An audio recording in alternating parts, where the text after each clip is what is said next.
जयपुर समेत पूरे राजस्थान में तेज धूप और लू के थपेड़ों ने जनजीवन अस्त व्यस्त लोगों को बेहाल कर रखा है। मौसम विभाग ने अगले 48 घंटे के लिए रेड अलर्ट जारी किया है। रविवार सुबह सीएम भजनलाल शर्मा ने सेंट्रल पार्क में परिंदे बांधे और कहा कि मूक पशु पक्षियों के लिए भी लोगों को उपाय करना चाहिए। अब चूंकि हम अक्सर पॉलिटिकल बातें करते हैं, आप कहेंगे कि कहां मौसम को लेकर बैठ गए, लेकिन मौसम हर अवसर पे हर वक्त आपको प्रभावित करता है। भले ही वो वातावरण का हो, चाहे परिवार का, या चाहे सरकारों का मौसम हो, राजनीति का मौसम हो।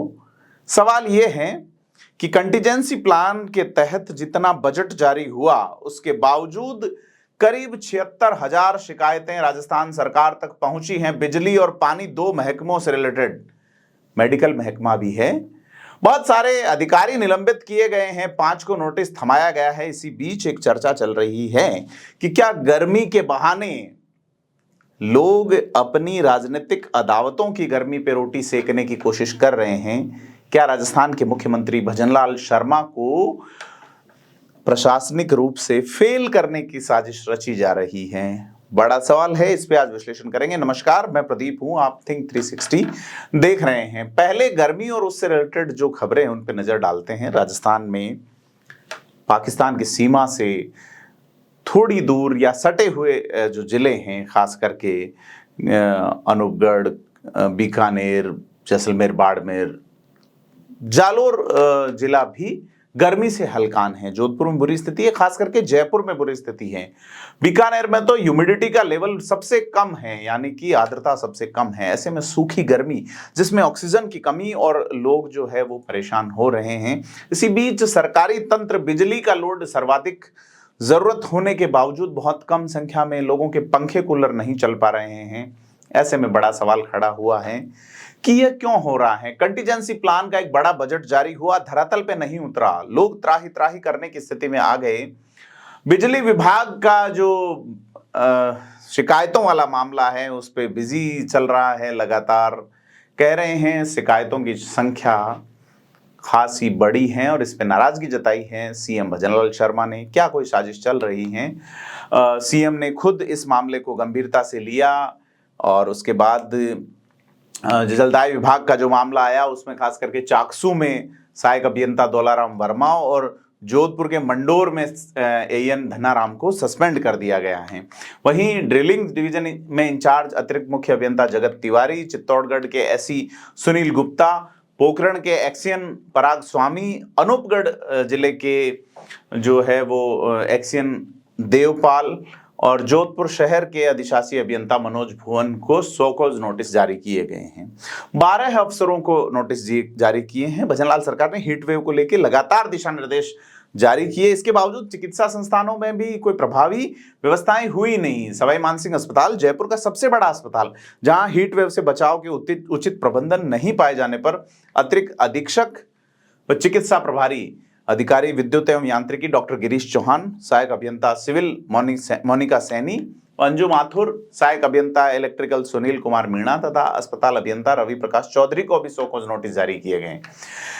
जयपुर के अलावा सीकर के medical college, SK hospital, Ajmer के मेडिकल कॉलेज, जेएलएन अस्पताल, पाली के बांगड़ कॉलेज, बीकानेर के जनाना, कोटा के एमबीएस, भरतपुर के जनाना, जयपुर के जनाना अस्पताल के अधीक्षक को भी कारण बताओ नोटिस जारी किए गए हैं। इधर वैज्ञानिक कह रहे हैं कि अगले 48 घंटे तक गर्मी का दौर चलेगा और जयपुर में अधिकतम तापमान 47 डिग्री तक पहुंचा है। यह माना जा रहा है कि यह जो 47 डिग्री तक तापमान पहुंचना एक असामान्य लक्षण है। 1931 में 47.7 पहुंचा था। 2016 में जो है अगर देखें तो 46 पॉइंट समथिंग तापमान था, उसको पार कर लिया है। तो कुल मिला के राजस्थान में जयपुर जैसे शहर में भी गर्मी की या जो ये लहर चल रही है, ग्रीष्म लहर, यह लोगों को परेशान कर रही है। लोगों की बड़ी संख्या में मौत हो रही है, लेकिन प्रशासनिक अमला इस पे किसी तरह का स्टैंप लगाने से बच रहा है। तो यह 30 मई तक तापमान भयंकर रहेगा माना जा रहा है, नौतपा चल रहा है। इसी बीच जो राजनीतिक नौतपा चल रहा है उस पर बात करते हैं कि क्या वाकई में सीएम भजनलाल शर्मा के खिलाफ किसी तरह की साजिश चल रही है, क्योंकि राजनीति में ये माना जा रहा है कि अगर लगातार 25 सीटों वाला जादू रिपीट नहीं हुआ, हैट्रिक नहीं लगी, तो यह बदलाव हो सकता है। लेकिन मैं आपको लगातार कहता रहा हूं कि संभव है कि भजनलाल शर्मा की कैबिनेट में कुछ बदलाव हो, क्योंकि कई लोगों को मंत्री बनाए जाने हैं, पद खाली हैं। खास करके जैसे अपन देखें कि अल्पसंख्यक मंत्रालय का पदभार पहले सुरेंद्र पाल सिंह टीटी को दिया गया था, लेकिन बाद में जब टीटी चुनाव नहीं जीत पाए तो उन्हें बदल दिया गया, उन्होंने इस्तीफा दे दिया। ये अब सीएम के पास ही विभाग हैं, तो ऐसे में कुछ विभागों में फेरबदल होगा। निश्चित तौर पे भजनलाल शर्मा सरकार की ओर से जिस तरीके से कार्रवाई की जा रही है प्रशासनिक स्तर पे, और प्रशासनिक स्तर पे जिस तरीके से लोगों को अनिवार्य सेवानिवृत्ति वाला मामला आ रहा है कि जो काम नहीं कर रहे हैं घर भेजिए, अफसरों को घर भेजिए, नियमों का हवाला देते हुए सीएस ने सर्कुलर्स जारी किए। भजनलाल शर्मा 4 प्रदेश अध्यक्षों के अंडर जो है वो महासचिव रहे हैं प्रदेश में। ऐसे में उनकी संगठनात्मक पकड़ से इनकार नहीं किया जा सकता कि संगठन पे उनकी किस तरह की पकड़ है। अब वसुंधरा खेमे को किनारे किया है मोदी सरकार ने, और अगर इस चुनाव में भजनलाल शर्मा को दिए गए अवसरों को देखें तो उससे कंप्लीटली लगता है, और ये अवसर तब दिए गए हैं जबकि देश के गृह मंत्री, भाजपा के बड़े नेता, चाणक्य कहे जाते हैं अमित शाह, ये मान के बैठे हैं कि राजस्थान में कुछ सीटों का नुकसान हो सकता है। ऐसे में अप्रत्याशित अगर कुछ घटित नहीं हो रहा है तो शायद भाजपा 5 महीने पहले लिए गए अपने निर्णय पर कोई पुनर्विचार नहीं करे। अब जो लोग मंत्री बनाए गए हैं, जिनके खिलाफ शिकायतें हुई है, जिनके ऊपर जिम्मेदारी थी, और वो अगर मस्त रहे, वोटर्स को बूथ पर लाने के लिए जो कार्य योजना थी और जिसमें जिसको जो काम सौंपा था और जिसको जो काम सौंपा था उसने उसकी अगर माचिस लगाई है तो उस माचिस से कुछ चीजें, चिंगारियां निकलेगी निश्चित तौर पे। लेकिन अभी मुश्किल लगता है कि बड़ा बदलाव यानी सीएम के स्तर पे भाजपा कुछ करेगी। क्यों? भाजपा के अगर अमित शाह ये कह रहे हैं कि राजस्थान में कुछ बदलाव लग सकता है, कि लगातार 25 सीटों वाला मामला नहीं लग रहा, तो फिर इसे अप्रत्याशित तो नहीं माना जा रहा। लेकिन यह है कि गर्मी के मौसम में जबकि बिजली, पानी, चिकित्सा जैसा महत्वपूर्ण महकमा जो मेडिकल हेल्थ से रिलेटेड गर्मी की हीट वेव में अगर कंटीजेंसी प्लान का पैसा भी एग्जीक्यूट नहीं हो रहा है, या एग्जीक्यूट हो रहा है तो उसमें लोगों तक मदद नहीं पहुंच रही, लोगों तक राहत नहीं पहुंच रही है, तो उस पर सवाल उठने लाजिमी है।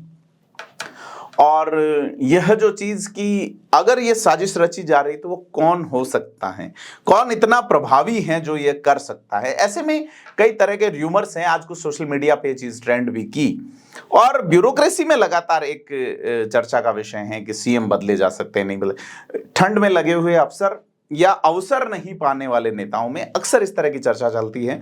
लेकिन मुश्किल लगता है कि बीजेपी अगर किसी तरह का बदलाव करेगी, और हाल ही करेगी, आलाकमान जो कि मोदी, अमित शाह और जेपी नड्डा की टीम मानी जाती हैं, वो अपने ही निर्णय को अपास्त करेगी, ऐसा मुश्किल लगता है। दूसरा, भजनलाल शर्मा का जिस तरह का परफॉर्मेंस रहा है राजस्थान में, जिस तरीके से उन्होंने एक के बाद एक सभाएं की, उनका लोकसभा चुनाव में 52 जगह सभाओं का था, 52 इवेंट्स में सीएम को जाना था।